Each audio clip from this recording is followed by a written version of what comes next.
ഇന്ന് ഒരുപാട് സന്തോഷവും അതോടൊപ്പം തന്നെ സങ്കടമുള്ള ഒരു ദിവസമായിരുന്നു. ഇന്ന് കിയാപ്പിയുടെ കാത് കുത്താണ്. അപ്പോൾ കാത് കുത്തുന്നത് കൊണ്ടുള്ള സങ്കടമാണോ എന്ന് ചോദിച്ചാൽ അതിൻ്റെ സങ്കടമുണ്ട്. പക്ഷേ അതിനേക്കാൾ ഏറെ വേദനിപ്പിച്ചത് കാത് കുത്തുന്ന സമയത്ത് ജ്വല്ലറിയിൽ നിന്നുണ്ടായ വേഴ്സ്റ്റ് ആയിട്ടുള്ള ഒരു എക്സ്പീരിയൻസ് ആയിരുന്നു. എറണാകുളം എടപ്പള്ളിയിലുള്ള നക്ഷത്ര ഗോൾഡ് ആൻഡ് ഡയമണ്ട്സിലാണ് നമ്മൾ കാത് കുത്താനായിട്ട് പോയത്. അവരെ ചൂസ് ചെയ്യാനുള്ള കാരണം ഇവർ സ്റ്റാർട്ട് ചെയ്ത സമയത്ത് ഒരു ചെറിയ ഷോപ്പായിരുന്നു, ഒറ്റമുറി ഷോപ്പായിരുന്നു. അത് നമ്മുടെ എറണാകുളം നെട്ടൂർ തന്നെയായിരുന്നു. അന്ന് മുതലേ ഇവിടെ നമുക്ക് അറിയാം. അവിടെ നിന്ന് നമ്മൾ പർച്ചേസ് ചെയ്യുന്നുണ്ട് ആ ഒരു സമയം മുതൽ. ഇന്നാണ് ഈ കാണുന്ന വലിയ നക്ഷത്രയിലേക്ക് എത്തിയത്. അപ്പോൾ ആ ഒരു വിശ്വാസത്തിൻ്റെ പുറത്താണ് നമ്മളത് ചൂസ് ചെയ്തത്. പക്ഷെ പിന്നീട് വേണ്ടിയിരുന്നില്ല എന്ന് തോന്നി.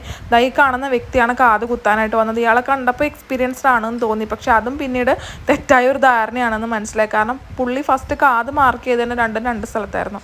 മേ ബി ചിലപ്പോൾ സംഭവിക്കാവുന്നതാണ്. അപ്പോൾ നമ്മളത് പറഞ്ഞു, അയാളത് തിരുത്തി കാത് രണ്ടാമത് മാർക്ക് ചെയ്തു. അങ്ങനെ കാത് കുത്താനിരുന്നപ്പോൾ എനിക്ക് സമ്മതിക്കുന്നുണ്ടായില്ല, കരയുന്നുണ്ടായിരുന്നു. പക്ഷേ ഞാൻ മാക്സിമം അവളെ ടൈറ്റ് ചെയ്ത് പിടിച്ചിട്ടുണ്ടായിരുന്നു. അങ്ങനെ ഫസ്റ്റ് കാത് അയാൾ മര്യാദക്ക് കുത്തി. അതിനുശേഷം കുട്ടി നല്ല കരച്ചിലായിരുന്നു. അപ്പോൾ ഞാൻ അവളെ എടുത്തുകൊണ്ട് കിടന്നു, നന്നായിട്ട് റിലാക്സ് ചെയ്ത് പിന്നീട് വീണ്ടും കുത്താനിരുന്നു.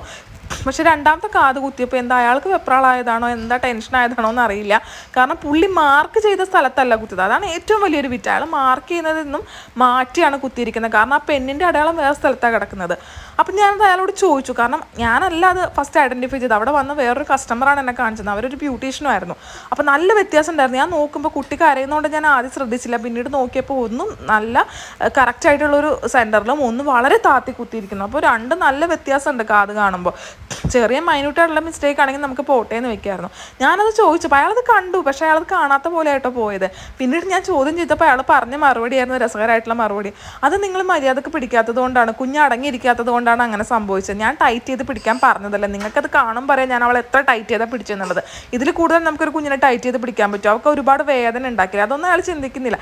ഇതിൽ രസം അത്രയും വലിയൊരു മിസ്റ്റേക്ക് അയാളുടെ ഭാഗത്തുണ്ടായിട്ട് അയാൾ അപ്പോളജി ചെയ്യാനോ അത് അക്സെപ്റ്റ് ചെയ്യാനോ തയ്യാറായില്ല. നമ്മുടെ തലയിലേക്ക് ഇടുമായിരുന്നു കേട്ടോ. എന്നിട്ട് വീണ്ടും പറയാൻ അത് കുഴപ്പമൊന്നുമില്ല, നമുക്ക് ഒന്നുകൂടി കാത് കുത്താന്നുള്ളത്. അപ്പോൾ ഒന്ന് ആലോചിച്ച് നോക്കുക. കുഞ്ഞ് ഓൾറെഡി 2 കാതിൻ്റെ വേദന സഹിച്ചു.